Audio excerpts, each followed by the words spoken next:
আল্লাহ নবী বলে যখন এই দাজ্জালের বাহিনী বাইদায় স্থানে এসে যখন ধ্বংস হয়ে যাবে, এরপর যখন চতুর্দিকে ঘোষণা হয়ে যাবে যে সৌদি আরবের আমিরত্ব হয়ে গেছে, আমির ঘোষণা দিছে মোহাম্মদ বিন আবদুল্লাহ তিনি এখন সৌদির আমির, তিনি দোয়া করছেন বাইতুল্লাহ, সঙ্গে সঙ্গে এই বাহিনী ধ্বংস হয়ে গেছে। আল্লাহ নবী বলে তখন শাম, ইরাক, ইয়ামান এবং আশপাশে যত মুসলিম কান্ট্রিগুলি আছে সব জায়গার উলামা ইকরাম, সব জায়গার মুফতি, সব জায়গার মুহাদ্দিস, সব জায়গার মুসলিম নেতারা সবাই তখন ইমাম মাহদী আলাইহিস সালামের কাছে ভিড় লাগাবে। যে যেইভাবে পারুক, যদি বিমান থাকে বিমানে যাবে, যদি হেলিকপ্টার থাকে হেলিকপ্টারে যাবে, যদি নৌপথে যেতে হয় নৌপথে যাবে, যদি ঘোড়া নিয়ে যেতে হয় ঘোড়া নিয়ে যাবে, যদি দৌড়ে যেতে হয় দৌড়ে যাবে। আল্লাহ নবী প্রকাশ্যে বলে কোনো সাধারণ মানুষ যাবে না, কোনো সাধারণ আম জনতা আগে জড়াবে না, আগে জড়াবে উলামা ইকরাম, আগে জড়াবে আলিমেরা, কারণ তারা চিনবে মাহাদিকে, তারা জানবে ইমাম মাহাদিকে, তারা চিনবে মোহাম্মদ বিন আবদুল্লাহকে। এই জন্য সর্বপ্রথম আরব কান্ট্রিগুলি থেকে আলিম ওলামা এবং দিনদার যারা দিন নিয়ে চলাফেরা করে তারা সেখানে হুমড়ি খেয়ে পড়বে। কারণ আল্লাহ নবী বলে গেছেন কিয়ামতের আগে যখন ইমাম মাহদী আলাইহিস সালাম আবির্ভাব হবে, তিনি যে দল গ্রহণ করবে তার সাথে তোমরা বায়াত গ্রহণ করবা, তার হাতে তোমরা কি করবা? বায়াত গ্রহণ করবা। এই জন্য সমস্ত আলেম ওলামা এবং দিনদার মুসলমানরা যে যেভাবে পারুক ঘর বাড়ি সব কিছুকে ছেড়ে দিয়ে মক্কার দিকে দৌড় মারবে এবং ইমাম মাহদী আলাইহিস সালামের দলের মধ্যে অন্তর্ভুক্ত হয়ে যাবে। আল্লাহ রাব্বুল আলামিন আমাদের সবাইকে সেই দলে অন্তর্ভুক্ত, সবাই আমিন। যদি হায়াত থাকে, আর যদি হায়াত না থাকে, যদি আগেই মারা যায়, দোয়া করবো যেন আমার বংশ থেকে কেউ না কেউ এই দলে অন্তর্ভুক্ত হয়, সবাই আমিন। হযরত মাহদী আলাইহিস সালাম দুনিয়াতে আবির্ভাব হবেন, দুনিয়াতে জন্মগ্রহণ করবেন মানুষের মতো করেই।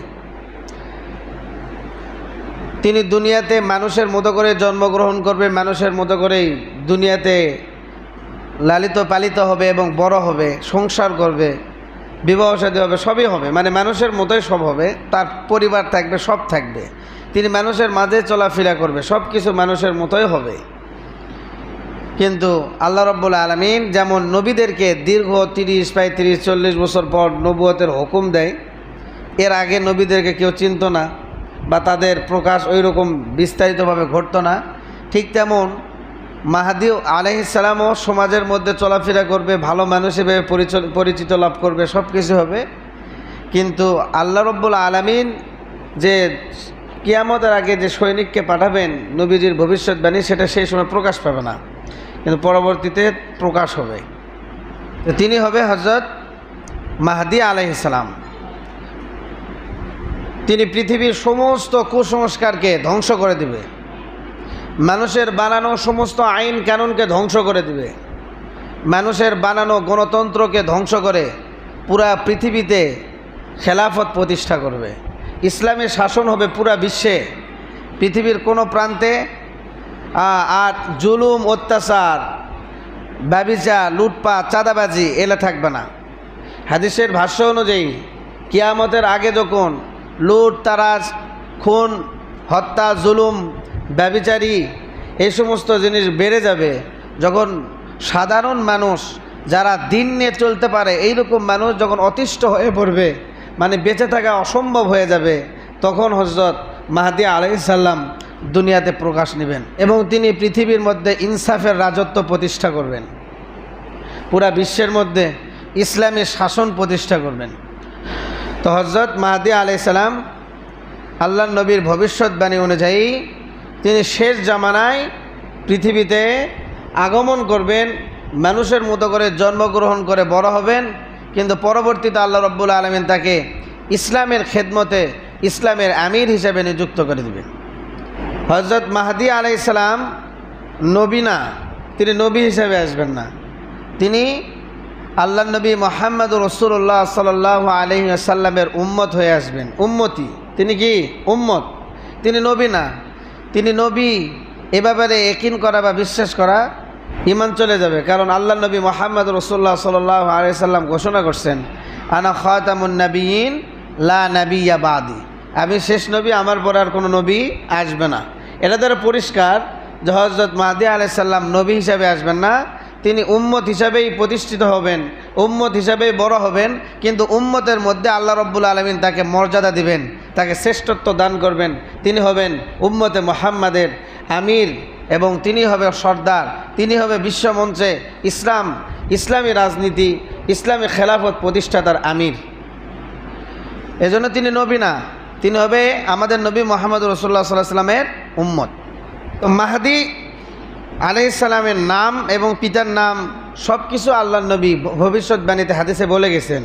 তিনার নাম কি হবে, তিনার পিতার নাম কি হবে, তিনার বংশ কি হবে, তিনি কোথায় জন্মগ্রহণ করবেন, সব কিছু হযরত মুহাম্মদ রাসূলুল্লাহ সাল্লাল্লাহু আলাইহি ওয়াসাল্লাম আমাদেরকে বলে গেছেন।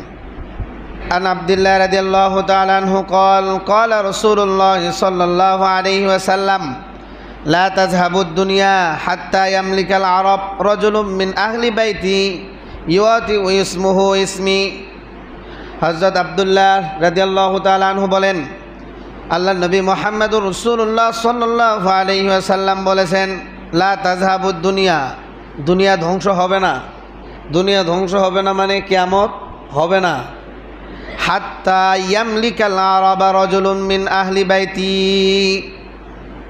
যতক্ষণ পর্যন্ত আমার আহলে বাইত, আমার বংশের মধ্যে থেকে একজন ব্যক্তি আহলে আরব, পুরা আরব ভূখণ্ডের বাদশা না হবে, যতক্ষণ পর্যন্ত আমার বংশের একজন ব্যক্তি পুরা আরব ভূখণ্ডের বাদশা না হবে, ততক্ষণ পর্যন্ত দুনিয়া ধ্বংস হবে না। ইউয়াতিউ ইসমুহু ইসমি, আর তার নাম হবে আমার নামের মতোই, মানে আমার যে নাম তার নামও সেই নাম। আল্লাহর নবীর নাম কি? মুহাম্মদ বিন আবদুল্লাহ, মুহাম্মদ বিন আবদুল্লাহ। মুহাম্মদ সাল্লাল্লাহু আলাইহি ওয়াসাল্লাম, মুহাম্মদ হচ্ছে তিনার নাম, আর আবদুল্লাহ হচ্ছে ওনার পিতার নাম। তা আল্লাহর নবী বলে আমার বংশের মধ্যে থেকে, এখন আমার বংশ মানে আল্লাহর নবীর বংশ কি ছেলের বংশ না মেয়ের বংশ? আল্লাহর নবীর বংশ কি ছেলের বংশ না মেয়ের বংশ বলেন তো? এটাও জানেন না?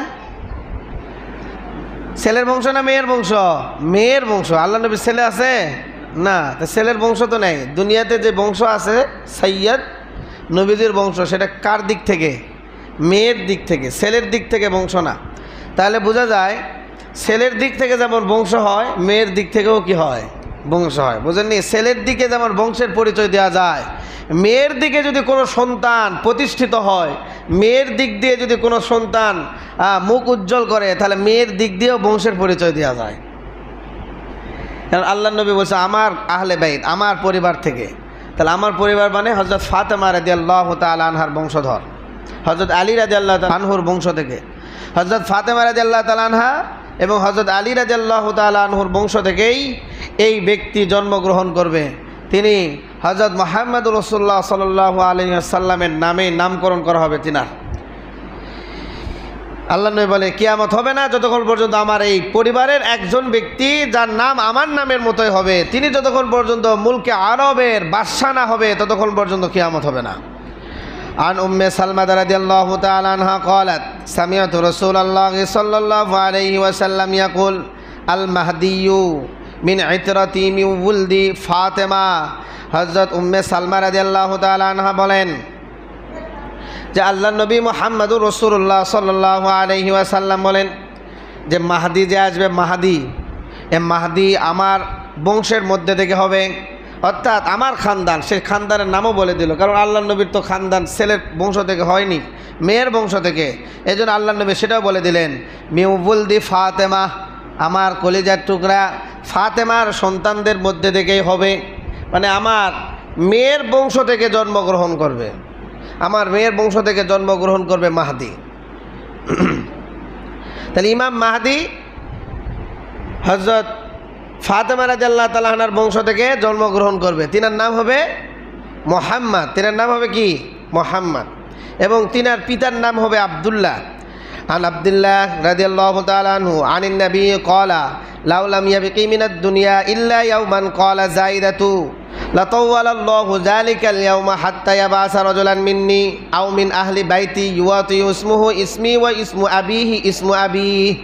হযরত মুহাম্মদুর রাসূলুল্লাহ, আব্দুল্লাহ রাদিয়াল্লাহু তাআলা বলেন হযরত মুহাম্মদুর রাসূলুল্লাহ সাল্লাল্লাহু আলাইহি ওয়াসাল্লাম বলেছেন যে কিয়ামতের যদি একদিনও বাকি থাকে, কয়দিন মানে এটাকে গুরুত্ব দিচ্ছে আল্লাহ নবী আরও, যে কিয়ামতের যদি একদিনও বাকি থাকে, তারপরেও আল্লাহ রাব্বুল আলামিন ওই একদিনকে এত বেশি প্রশস্ত করে দেবে, এত বেশি লম্বা করে দেবে যে তারপরেও আমার বংশ থেকে একজন ব্যক্তি অবশ্যই আবির্ভাব ঘটবে। তার মানে ঘটবেই, এটা বুঝাইতে চাইল। কিয়ামতের একদিন বাকি থাকলেও আর একদিন বাকি আছে, কিয়ামত হবে, তাহলে মাহাদি তো আসে নাই, এরকম যদি প্রশ্ন আসে, কয় না, যদি একদিনও থাকে তাহলেও আল্লাহ রব্বুল আলামিন মাহাদিকে দুনিয়াতে প্রকাশ করাবেন, কিন্তু ওই একদিন থাকলেও ওই একদিনটাকে এত বেশি করে দিবে যে ইমাম মাহাদির যে সময়টুকু প্রয়োজন সেই সময়টুকু ওই একদিনের ভিতরেই কভার হয়ে যাবে। তার মানে বুঝাইলেন অবশ্যই আসবে। এটার অর্থ এই নয় যে কিয়ামতের আগে দিনটা অনেক বড় হবে, এর অর্থ এটা না। মানে উনি তাগিদ বুঝাইলেন যে অবশ্যই আসবে, তো আসবেই। কেউ যদি বলে যে আর একদিন বাকি আছে, তাহলেও আসবে। কীভাবে আসবে? তা আল্লাহ তাআলা দরকার পড়লে একদিনকে কী করে দিবে? 10 বছরের সমান বেনে দিবে। কিন্তু তারপরও মাহাদি কি দুনিয়াতে আসবেই। সে আমার বংশ থেকে আসবে, আমার মেয়ের বংশ থেকে আসবে। ইসমহ ইসমি, তার নাম হবে আমার নামের মতো, অর্থাৎ আমার নাম মোহাম্মদ, মাহাদিরের নাম হবে মোহাম্মদ। ওয়া ইসমু আবিহি ইসমু আবি, আর তার পিতার নাম হবে আমার পিতার নামের মতো, অর্থাৎ আমার পিতার নাম আবদুল্লাহ। মাহাদি আলাইহিস সালামের পিতার নাম হবে আবদুল্লাহ। তাহলে আল্লাহ নবী মোহাম্মদ রাসূলুল্লাহ সাল্লাল্লাহু আলাইহি সাল্লামের পিতা পরিচয় অনুযায়ী যেমন নাম মোহাম্মদ বিন আবদুল্লাহ, মাহাদি আলাইহিস সালামের নামও হবে মোহাম্মদ বিন আবদুল্লাহ, মোহাম্মদ বিন আবদুল্লাহ। আল্লাহ নবী এটা ভবিষ্যৎবাণী দিয়ে দিলেন। এরপরে হঠাৎ করে যেহেতু তিনি আহলে বাইতের মধ্যে জন্মগ্রহণ করবেন এবং পরবর্তী থেকে বোঝা যাচ্ছে যে তিনি আরব ক্রান্তির বাদশাহ হবেন, আরব দেশের বাদশাহ। কিসের দেশের? আরব দেশে, মুলকে আরব। আল্লাহ নবী বলছে মুলকে আরবের বাদশাহ যতক্ষণ পর্যন্ত না হবে ততক্ষণ পর্যন্ত কী হবে না? কিয়ামত হবে না। তো মুলকে আরবের বাদশাহ হতে হবে। তো মুলকে আরব বলতে আমরা যে আরব কান্ট্রিগুলি আছে, আরব আমিরাত বলে যেগুলি, কুয়েত, তারপরে ইয়ামান, তারপরে সৌদি আরব, তারপরে কাতার, এই যেগুলি আছে এগুলি হচ্ছে আরব কান্ট্রি, আরব আমিরাত। এই আরব কান্ট্রিগুলির বাদশাহ হবে মাহাদি আলাইহিস সালাম। তো কীভাবে বাদশাহ হবে সেটা, যে হঠাৎ করে দেখবে যে আরব কান্ট্রিগুলি যে বাদশাহ আছে সে বাদশার মৃত্যু হয়ে যাবে, মানে মারা যাবে। এখন বর্তমান সৌদি আরবে কি চলতেছে? রাজতন্ত্র চলতেছে। কি চলতেছে? রাজতন্ত্র, মানে বংশের জন্য বংশ, মানে যেটাকে বলে বাপ মারা গেলে বেটাই বাদশাহ, বেটা মারা গেলে তার বংশে যে সেই কি বাদশাহ। তো এমন সময় আসবে যে যখন ওই আরব কান্ট্রির বাদশাহ, মানে সৌদি আরবের বাদশাহ যখন মারা যাবে, তখন আরেকজন যে বাদশাহ হবে সে লোক আর খুঁজে পাওয়া যাবে না। তার মানে কি হবে? ছেলে আর থাকবে না, হয়তো যে কোনো একটা কারণ হবে। তাহলে আমরা একটা কারণ ধরে নেই, হয়তো তার বংশে আর কোনো ছেলে থাকবে না, সব মেয়ে থাকবে। আর সৌদি আরব তো কখনো মেয়েকে বাদশাহ বানাবে না, এটা এদের নীতি। মেয়েদেরকে কি বানাবে না? বাদশাহ বানাবে না। তো তাহলে দেখা যাবে ওই বংশে তাদের আর ছেলেই থাকবে না। তখন কি সৌদি আরব বাদশাহীন হয়ে যাবে? কে না, তখন বাদশাহীন হবে না। তখন কি হবে? তো তখন বাদশাহ কাকে বানাবে, খেলাফত কাকে দিবে, খেলাফত কাকে দিবে, এ নিয়ে সৌদি আরবে বিশাল হাঙ্গামা শুরু হয়ে যাবে। কাকে বাদশাহ দেওয়া হবে, কাকে এই সৌদি আরবের প্রধান বানানো হবে, এটা নিয়ে ইখতিলাফ লেগে যাবে, মারামারি লেগে যাবে।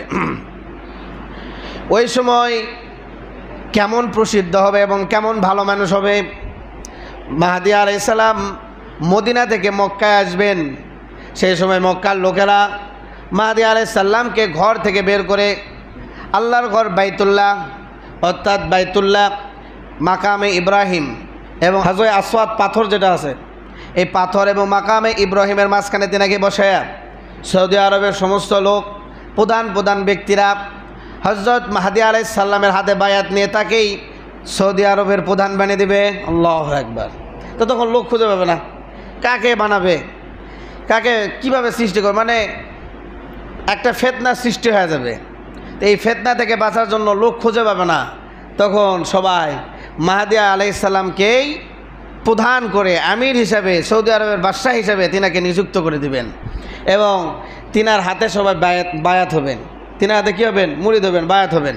তিনাকে সৌদি আরবের বাদশাহ হিসেবে ঘোষণা দিয়ে দিবেন। মসজিদে হারাম যেহেতু আল্লাহর ঘর মসজিদে, তাহলে বোঝা গেল তিনার আবির্ভাব মক্কা এরিয়াতেই হবে। মসজিদে হারামেই হাজরে আসওয়াদ এবং মাকামে ইব্রাহিমের মাঝখানে তিনার হাতে বায়াত গ্রহণ করবে মুসলমানের দল। এই ঘটনা যখন হবে, যখন মাহাদি আলাইহিস সালাম বায়াত গ্রহণ করবে, এর মাঝখানে যখন একটা ঘটনা ঘটে যাবে। ঘটনাটা কি?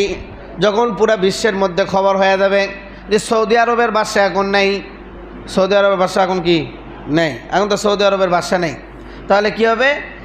ওই সময় বড় বড় নেতা যারা আছে তাদের মধ্যে অন্যতম নেতা হবে দাজ্জাল। তাদের মধ্যে অন্যতম নেতা হবে কে? দাজ্জাল। এই দাজ্জাল যখন চিন্তা করবে যেহেতু এখন সৌদি আরবে কোনো বাদশা নেই, তাহলে বাইতুল্লাহ আল্লাহর ঘর ধ্বংস করা আমার পক্ষে এখন সহজ। এখন আল্লাহর ঘর ধ্বংস করা আমার পক্ষে এখন কি সহজ। এই ভেবে দাজ্জাল একটা বাহিনীকে পাঠিয়ে দিবেন যে যাও, সৌদি আরবে কোনো বাদশা নেই, তোমাদেরকে আটকানোর কারো কোনো ক্ষমতা নেই, তোমরা চলে যাও এবং বাইতুল্লাহ আল্লাহর ঘরটাকে ধ্বংস করে দিয়ে আসো। عن أم سلمى رضي الله تعالى عنها قالت سمعت رسول الله صلى الله عليه وسلم يكون اختلاف عند موت خليفة। যখন সৌদি আরবের খলিফা মারা যাবে এই সময় ইখতিলাফ শুরু হয়ে যাবে কে খলিফা হবে। ফায়াখরুজু রাজুলুন মিন বানি হাশিম, তখন বনি হাশিমের গোত্র থেকে, বনি হাশিম থেকে একজন ব্যক্তি বের হবে। ফায়াতি মক্কা, সে মক্কায় আসবে। ফায়াস্তাখরিজুহুন নাসু মিন বাইতিহি বাইনার রুকনি ওয়াল মাকাম, তাকে তার ঘর থেকে বের করে নিয়ে আসবে মানুষেরা।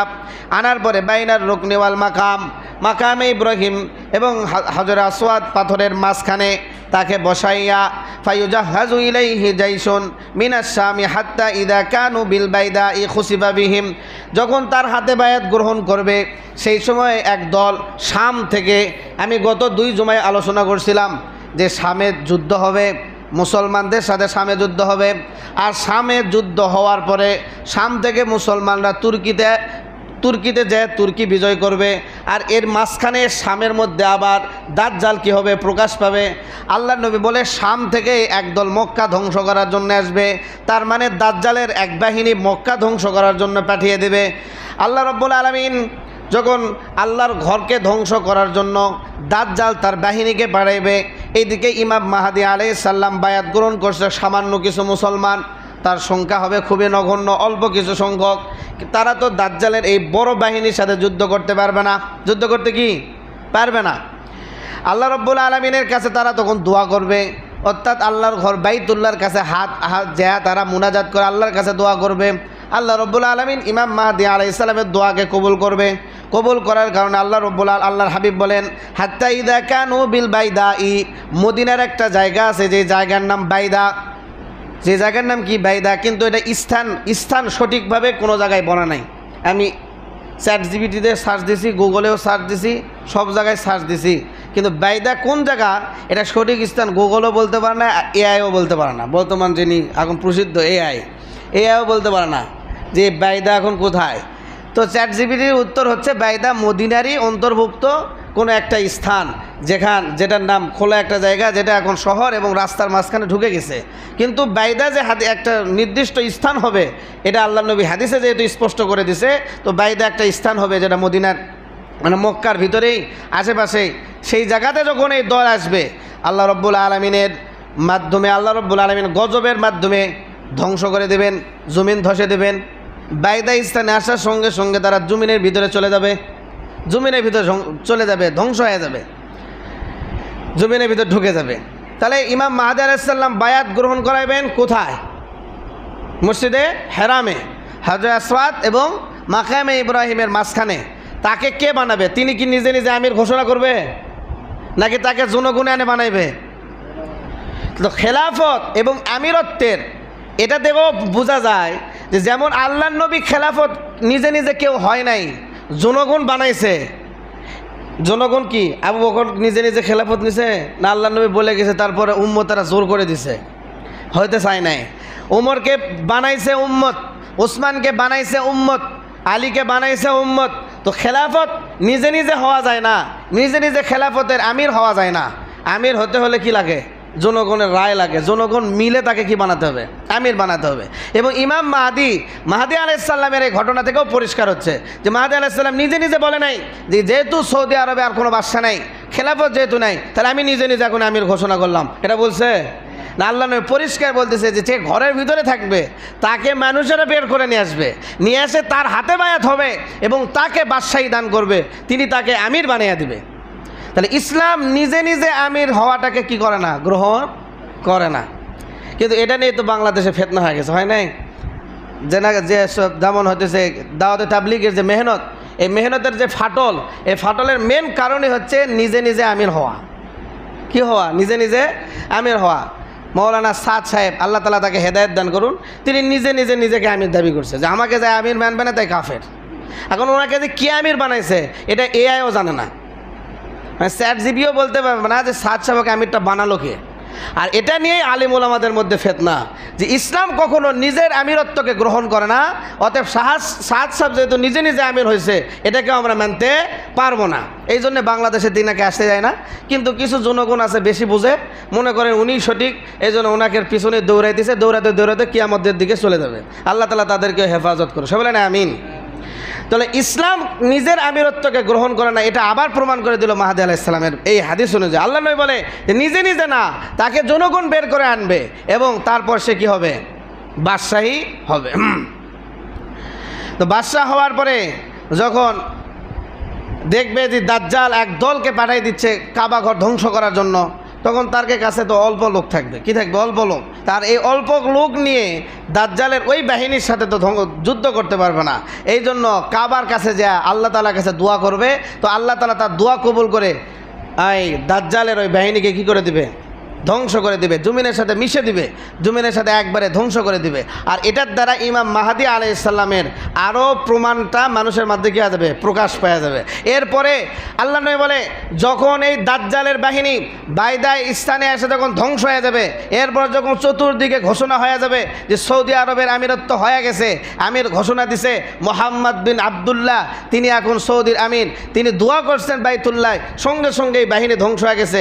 আল্লাহ নবী বলে তখন শাম, ইরাক, ইয়ামান এবং আশপাশে যত মুসলিম কান্ট্রিগুলি আছে সব জায়গার উলামা ইকরাম, সব জায়গার মুফতি, সব জায়গার মুহাদ্দিস, সব জায়গার মুসলিম নেতারা সবাই তখন ইমাম মাহদী আলাইহিস সালামের কাছে ভিড় লাগাবে। যে যেইভাবে পারুক, যদি বিমান থাকে বিমানে যাবে, যদি হেলিকপ্টার থাকে হেলিকপ্টারে যাবে, যদি নৌপথে যেতে হয় নৌপথে যাবে, যদি ঘোড়া নিয়ে যেতে হয় ঘোড়া নিয়ে যাবে, যদি দৌড়ে যেতে হয় দৌড়ে যাবে। আল্লাহ নবী প্রকাশ্যে বলে কোনো সাধারণ মানুষ যাবে না, কোনো সাধারণ আম জনতা আগে জড়াবে না, আগে জড়াবে ওলামা ইকরাম, আগে জড়াবে আলিমেরা। কারণ তারা চিনবে মাহাদিকে, তারা জানবে ইমাম মাহাদিকে, তারা চিনবে মোহাম্মদ বিন আবদুল্লাহকে। এই জন্য সর্বপ্রথম আরব কান্ট্রিগুলি থেকে আলিম ওলামা এবং দিনদার যারা দিন নিয়ে চলাফেরা করে তারা সেখানে হুমড়ি খেয়ে পড়বে। কারণ আল্লাহ নবী বলে গেছেন কিয়ামতের আগে যখন ইমাম মাহদী আলাইহিস সালাম আবির্ভাব হবে, তিনি যে দল গ্রহণ করবে তার সাথে তোমরা বায়াত গ্রহণ করবা, তার হাতে তোমরা কি করবা? বায়াত গ্রহণ করবা। এই জন্য সমস্ত আলেম ওলামা এবং দিনদার মুসলমানরা যে যেভাবে পারুক ঘর বাড়ি সব কিছুকে ছেড়ে দিয়ে মক্কার দিকে দৌড় মারবে এবং ইমাম মাহদী আলাইহিস সালামের দলের মধ্যে অন্তর্ভুক্ত হয়ে যাবে।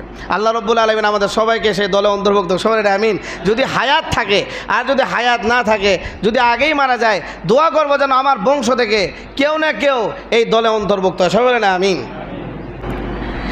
তাহলে আমরা বুঝতে পারলাম যে কিয়ামতের আগে আল্লাহ রাব্বুল আলামিন যে মাহদী আলাইহিস সালামকে দুনিয়াতে পাঠাইবেন, তিনি কার বংশের হবেন? হযরত মুহাম্মদ রাসূলুল্লাহ সাল্লাল্লাহু আলাইহি সাল্লামের বংশের হবে। সেই বংশটা হবে মা ফাতেমা, হযরত ফাতেমা রাদিয়াল্লাহু তাআলার বংশ, হাসিম থেকে, হাসিম গোত্র থেকে। এবং আল্লাহ নবী বলে তিনার নাম হবে মুহাম্মদ বিন আবদুল্লাহ, আমার নামেই নাম, আমার পিতার নামেই নাম হবে।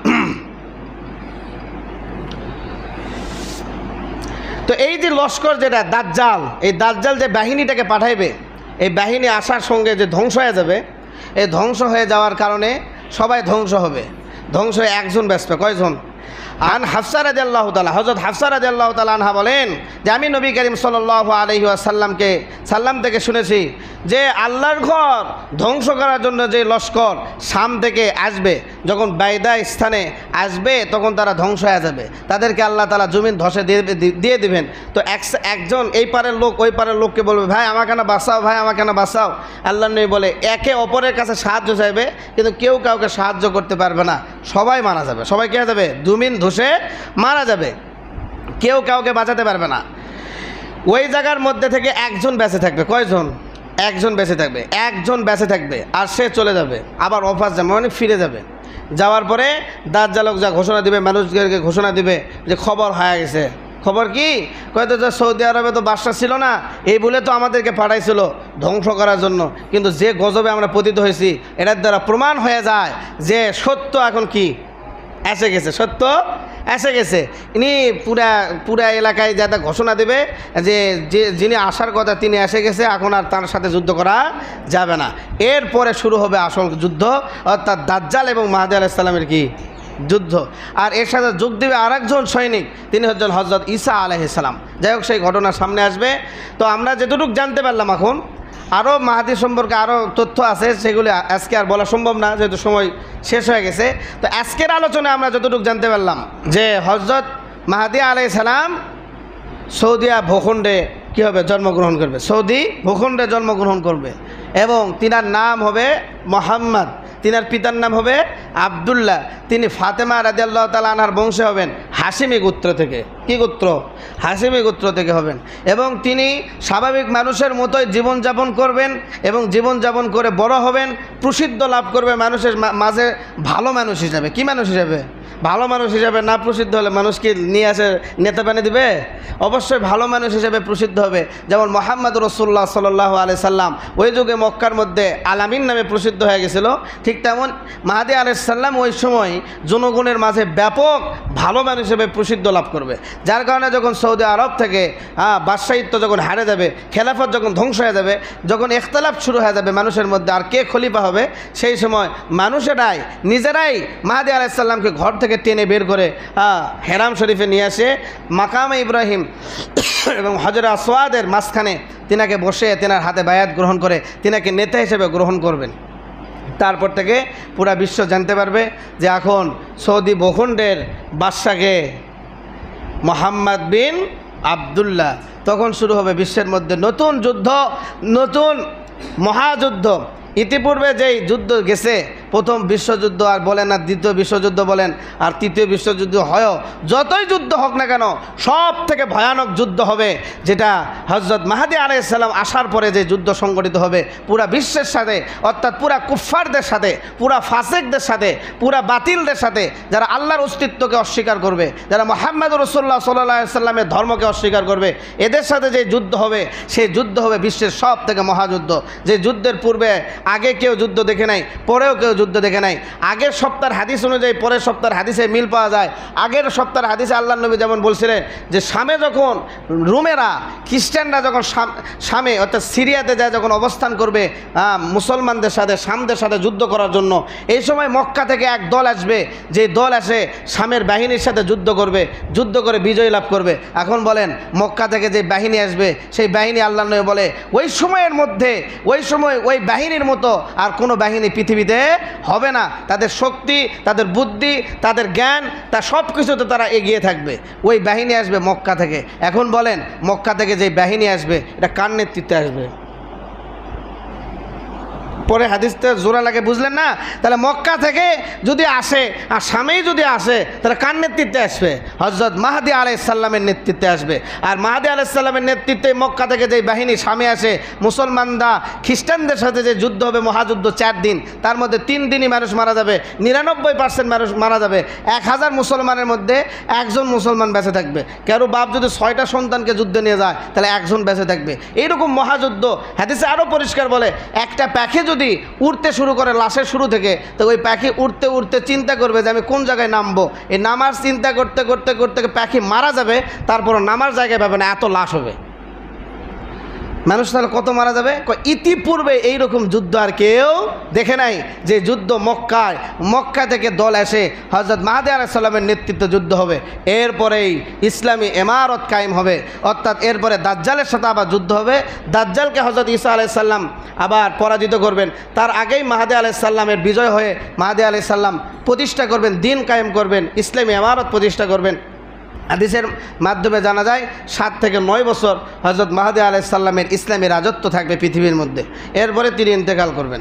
আল্লাহ রাব্বুল আলামিন আমাদের সবাইকে এই সৌভাগ্যবান দলের অন্তর্ভুক্ত করুক, আমাদের প্রত্যেকের নাম সবাই আমিন। যদি আমরা না থাকি, আমাদের বংশ থেকে যে কোনো একজনকে আল্লাহ রাব্বুল আলামিন যেন এই সৌভাগ্যবান দলের নামের মধ্যে আমাদের বংশের যে কোনো একটা প্রদীপকে যেন আল্লাহ তাআলা জুড়িয়ে দেয়, আর সে যেন এই দলে যুদ্ধ করে শহীদ হয়ে যায়। সবাই আমিন। আল্লাহ রাব্বুল আলামিন যেন পরকালে তার পরিচয় দিয়ে আমরা নাজাত পেতে পারি, যে আল্লাহ আমি তো ছিলাম না, কিন্তু আমি আলোচনা শুনছিলাম, এবং সেই আলোচনা শোনার পর থেকে আমার ইয়াকিন এবং বিশ্বাস হয়ে গেছিল, আর তারপর থেকে আমি দোয়া করছি করছি যে আমার বংশ থেকে যদি কোনো সন্তান আসে আল্লাহ আপনি যেন এই দলের অন্তর্ভুক্ত একজনকে না একজনকে আপনি করে দিন। তো একজন করছিল, এই যে সে আমার বংশের প্রদীপ, আল্লাহ তার ওসিলা করে আপনি আমাকে আজকে মাফ করে দেন। হতে পারে এই মহাযুদ্ধে অংশগ্রহণকারী সেই শহীদের ওসিলায় আপনাকেও আল্লাহ তাআলা মাফ করে দেবে। আল্লাহ রাব্বুল আলামিন আমাদের সবাইকে কবুল করুক। ওয়া আখিরু দাওয়ানা আলহামদুলিল্লাহি রাব্বিল আলামিন।